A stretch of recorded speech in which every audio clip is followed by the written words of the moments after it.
Before we begin, we understand that other groups have had the same question and thought it would be better to follow on from their presentations and photo stories and talk about how we can prevent those dangers from happening and in turn what the benefits will be in doing so.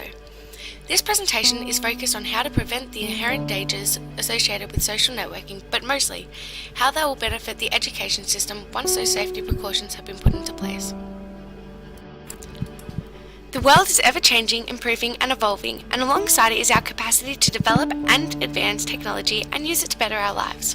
In more recent years, we've begun to see an enormous increase in the expansion of social networking websites and usage. Social networks such as Facebook, Twitter and LinkedIn have made communicating with friends, family, work colleagues and schoolmates effortless by having them easily accessible and user-friendly.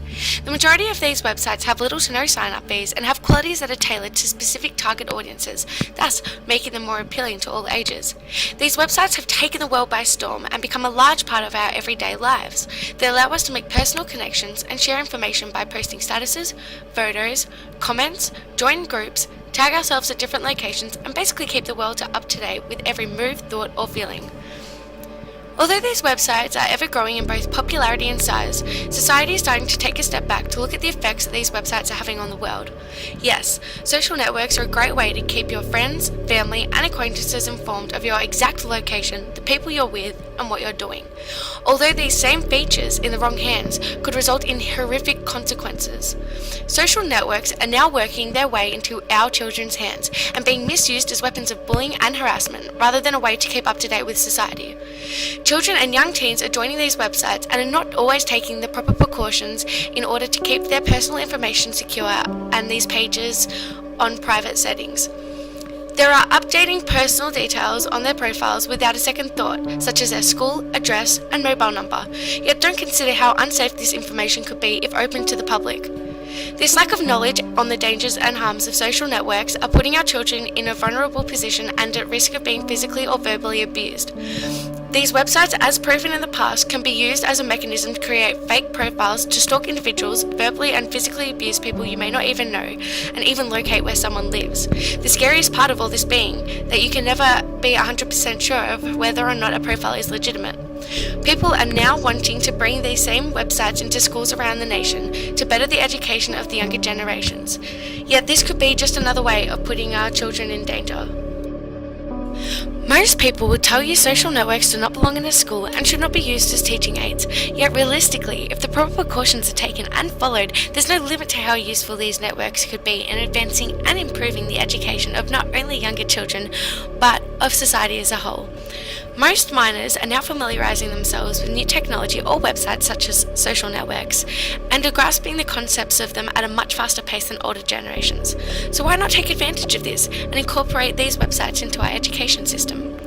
Most students come to school already having a basic knowledge of how to use social networks, the main one being Facebook. So why not make communicating within a classroom easier for the children by using these types of social networks to collectively collaborate students' work, keep students and parents informed of due homework and important notices, or even just to upload videos or photos from recent excursions. The ways in which these social networks can improve how the children of this generation are educated are endless.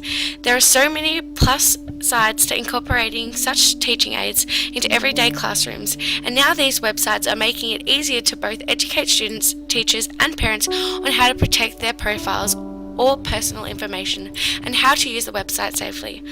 Today, we thought we'd take a closer look at how the #1 social network site, Facebook, has made an enormous effort to help educate the nation on how to stay safe when using their site. So here we go.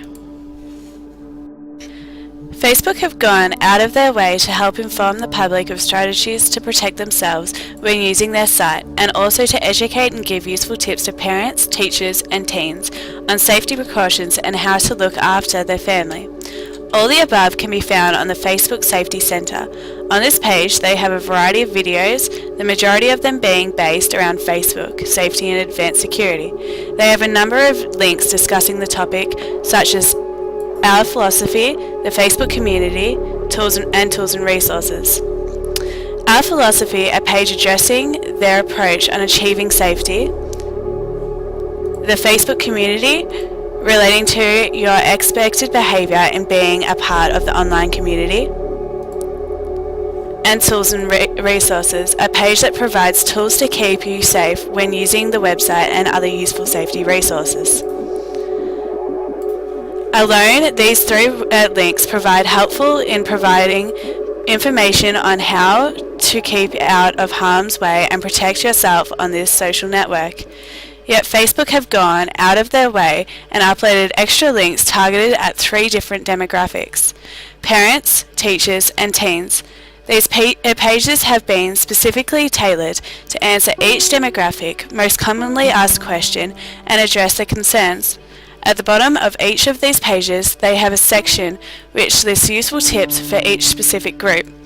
The Facebook Safety Center is a leading example of how social networks have noted the problem with uneducated users when it comes to safety, and they in turn have stepped up to address this issue by making pages dedicated to familiarizing the public on the securities that these websites actually offer.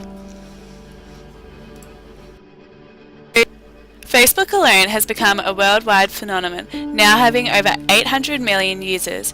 It has grasped the attention of people all around the world, not just for the social side of it, but for the sense of belonging to a group or joining a page that reflects your personal thoughts or feelings about a certain topic or subject.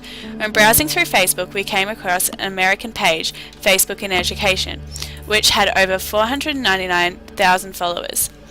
That was purely dedicated to informing educators on the most effective way to use Facebook within a classroom.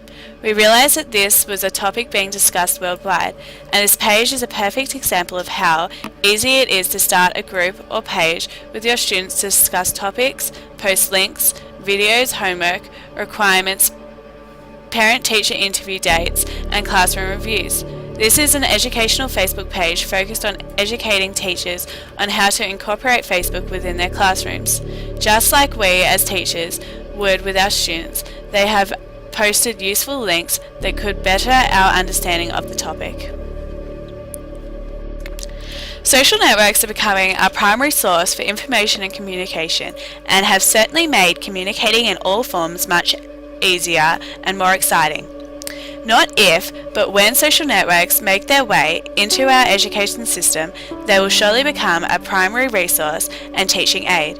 Teachers and parents, now well educated on the securities that these websites offer and how to use them effectively, will find it easier to protect the children from the harms of social networks, and will be able to support and help them stay safe when using the sites. We as a society will boost communication throughout schools.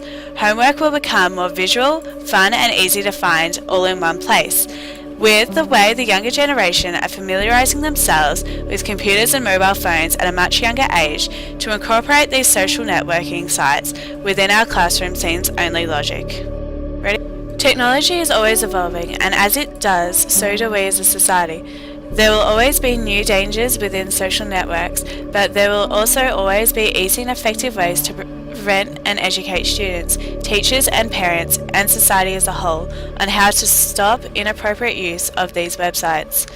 Facebook, Twitter, Instagram, and other social networks are just the beginning of what's to come in the near future, so it's highly important that schools keep up to date with these changes. By teachers becoming better educated on technology, they can begin teaching students how to prevent the misuse and dangers of social networks, thus making both the social networking community and the classroom a safer environment. Facebook groups will allow students to effectively work together to achieve goals and allow the teacher to monitor the individual's class members' input into each lesson.